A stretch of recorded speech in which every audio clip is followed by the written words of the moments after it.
Good morning everyone.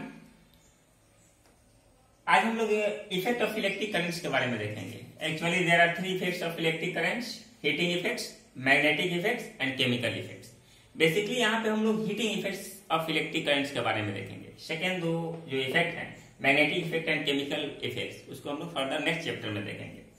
Okay, daily life में हम लोग बहुत ऐसा चीज इमेजिन किए होंगे या फील किए होंगे। जैसे हम लोग मोबाइल चार्ज करते हैं, चार्जर को जब हम प्लग में लगाते हैं कुछ समय के बाद चार्जर हीट हो जाता है। फैन भी ये लॉन्ग टाइम तक चलता है, वो भी धीरे धीरे हीट होने लगता है ना। ऐसा तमाम बहुत सारे इलेक्ट्रिक गैजेट्स को देखेंगे जिसको यूज करने के कुछ समय बाद वो हीट होने लगता है। ठीक है, तो ये सारी की सारी एग्जाम्पल्स हुए हीटिंग इफेक्ट्स के। ठीक है, जैसे हम लोग इलेक्ट्रिक करंट्स को सप्लाई करते हैं किसी सर्किट में या किसी लोड के थ्रू, ठीक है, कुछ समय के बाद वो धीरे धीरे धीरे हीटेड होने लगता है। ठीक है, जैसा कि यहाँ पे हम लोग यहाँ से जैसे सप्लाई इस रेजिस्टेंस के क्रॉस जाएगा, रेजिस्टेंस आफ्टर सम टाइम्स ये हीट होना शुरू हो जाएगा। ठीक है, that is called heating effect of electric currents. किसी भी सर्किट में अगर हम सप्लाई देते हैं या लोड के थ्रू या कहीं भी पावर कंज्यूमर लगा हुआ है, वो आफ्टर सम टाइम्स हीट होना शुरू कर देता है। मैग्नेटिक इफेक्ट जो सेकेंड है, ये है अगर यहाँ से प्लस टर्मिनल से माइनस इस तरह से यहाँ से करंट आई जा रही है, ठीक है, इस कंडक्टिंग वायर में इसके चारों तरफ एक मैग्नेटिक फील्ड बन जाता है। जैसे सप्लाई इसमें जाएगी, एक सर्टेन एरिया में मैग्नेटिक फील्ड ऑटोमेटिकली प्रोड्यूस हो जाता है, जिसके नियर अगर हम लोग बार मैग्नेट को ले जाते हैं तो अट्रैक्शन या रिपल्सन फोर्स देखने को मिल सकता है ना। तो ये सेकेंड जो है वो है magnetic effect of electric current. कभी भी हम लोग कंडक्टिंग वायर में किसी मटेरियल में सप्लाई दे रहे हैं, ठीक है, कंडक्टिंग मटेरियल होनी चाहिए, तो वहां पे ऑटोमेटिक एक रीजन बन जाता है, क्षेत्र मिल जाता है, बन जाता है मैग्नेटिक रीजन। ठीक है, और उस रीजन में अगर हम बार मैग्नेट को ले जाते हैं तो अट्रैक्शन रिपल्सन हमको देखने को मिल सकता है। ठीक है, तो वो है magnetic effect of electric currents. ठीक है, लेकिन बेसिकली हमको देखना है यहाँ पे heating effect of electric currents. Magnetic effect of electric currents के थ्रू ही हमारे फैन, मोटर, जनरेटर ये सब वर्क करते हैं। ठीक है, heating effects of electric currents के बारे में हम लोग देखेंगे। जैसे कि एग्जांपल में लीजिए, हीटर हो गया, इलेक्ट्रिक आयरन हो गया, इलेक्ट्रिक बॉल्स में भी हीटिंग इफेक्ट देखने को मिलता है। ठीक है, ये सब कुछ एग्जांपल हैं जहां पे heating effects of electric current का हम लोग यूज करते हैं। ये हीट जनरेट कैसे होता है, क्यों होता है, इसके बारे में देखेंगे थोड़ा सा।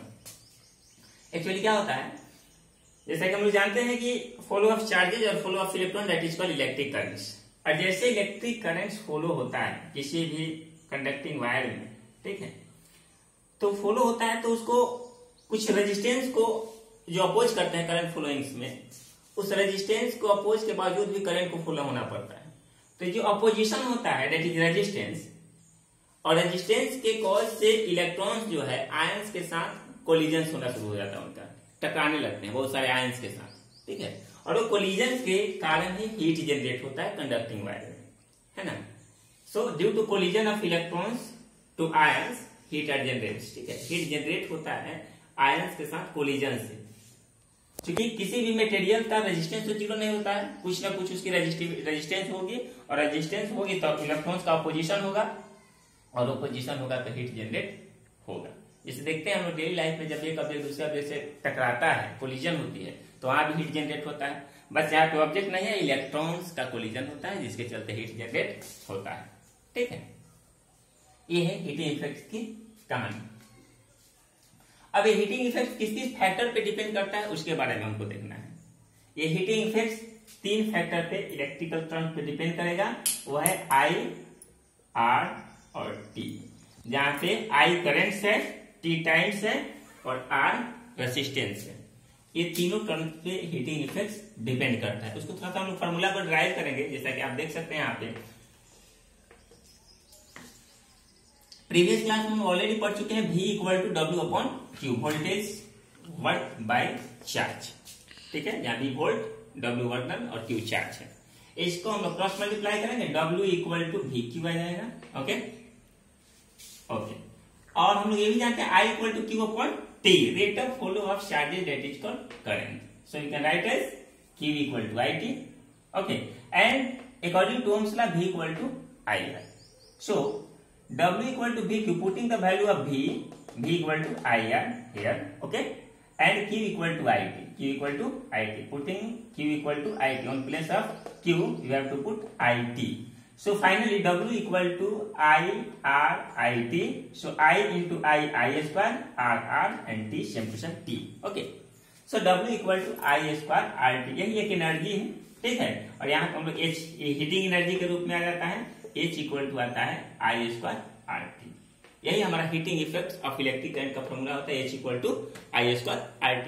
ये हीट जनरेट क्यों होता है? क्योंकि रेजिस्टेंस के अगेंस्ट जो इलेक्ट्रिक फ्लो होता है, रेजिस्टेंस के अगेंस्ट जो वर्क डन करना पड़ता है इलेक्ट्रॉन को फ्लो होने के लिए, ठीक है, और वही वर्क डन कन्वर्ट हो जाता है हीट एनर्जी में।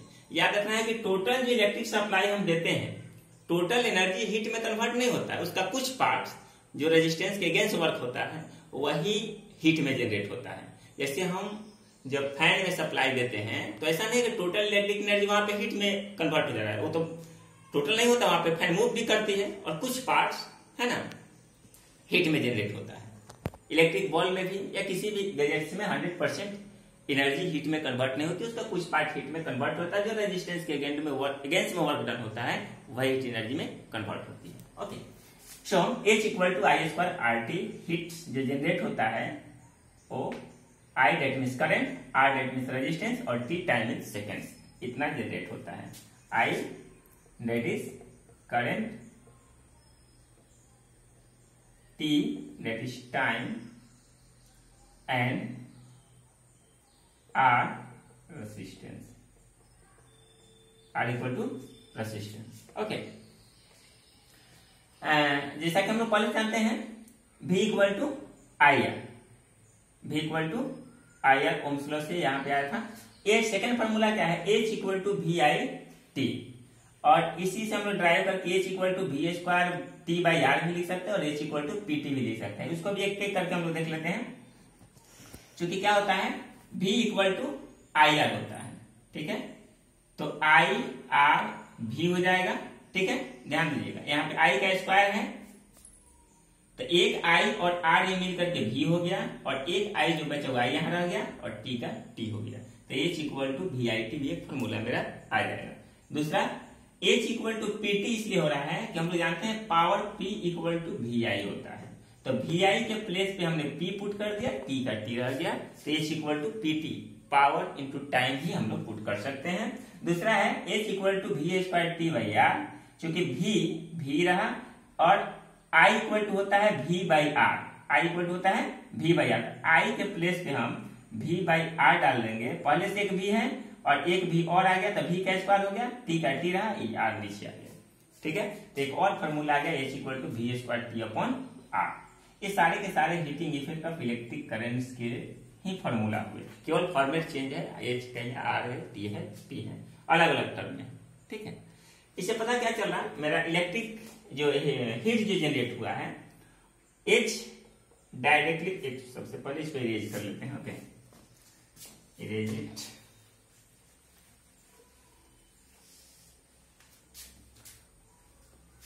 इसको थोड़ा सा और हम डिटेल कर देते हैं ताकि कंसेप्ट क्लियर हो सके। ओके, ध्यान देंगे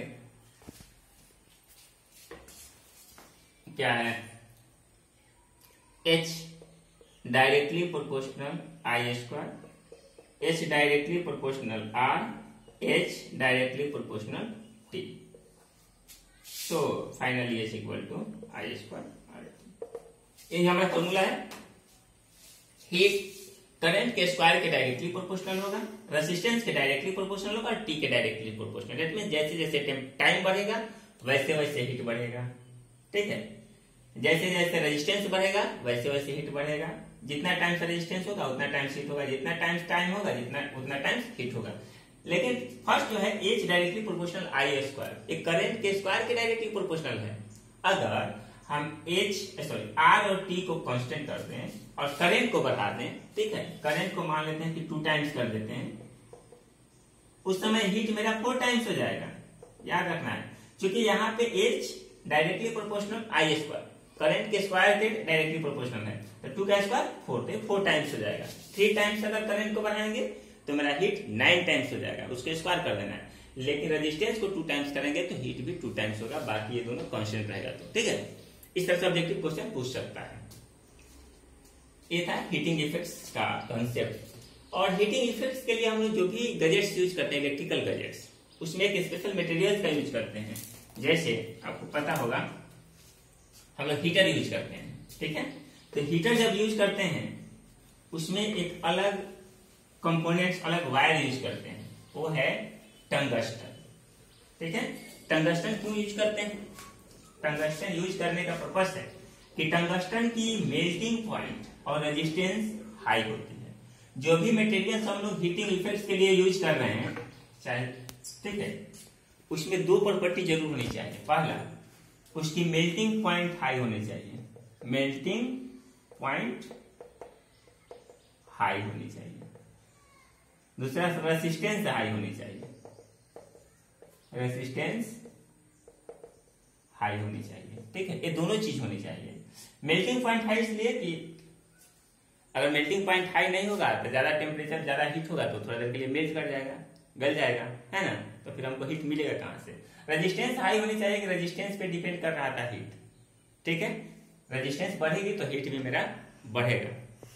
इसलिए हीटिंग एलिमेंट्स में ये दोनों चीज होनी चाहिए, जो कि नाइक्रोम में होता है। नाइक्रोम की मेल्टिंग पॉइंट हाई होती है और हीटिंग रेजिस्टेंस भी हाई होती है। उसी तरह से हम लोग इलेक्ट्रिक बल्ब में जो यूज करते हैं फिलामेंट टंगस्टन, उसकी मेल्टिंग पॉइंट होती है, हाई होती है ना। तो ये कुछ कंपोनेंट थे जो हम लोग हीटिंग एलिमेंट्स के रूप में यूज करते हैं, ठीक है।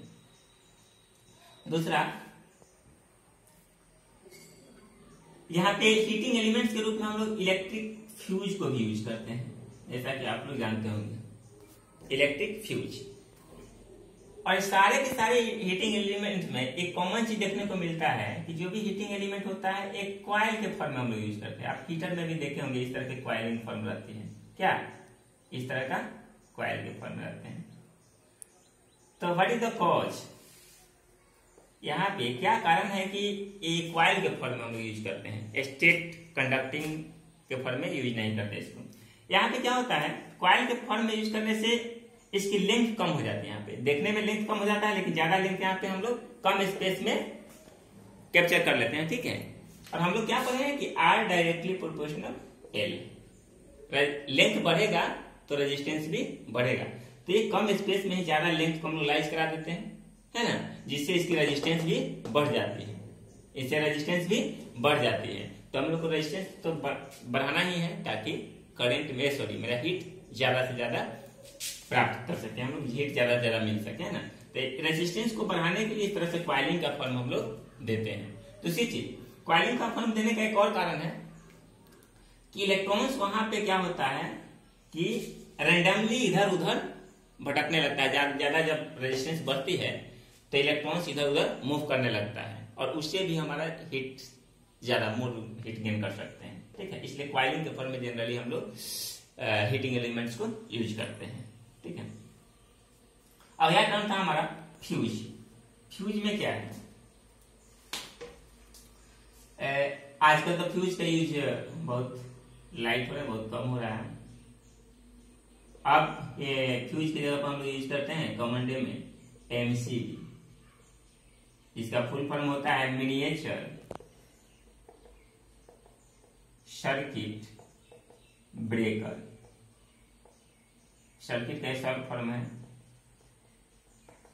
Miniature circuit breaker. फ्यूज का यूज आजकल बहुत कम हो रहा है। फ्यूज क्या है, एक सेफ्टी डिवाइस इसको कह सकते हैं।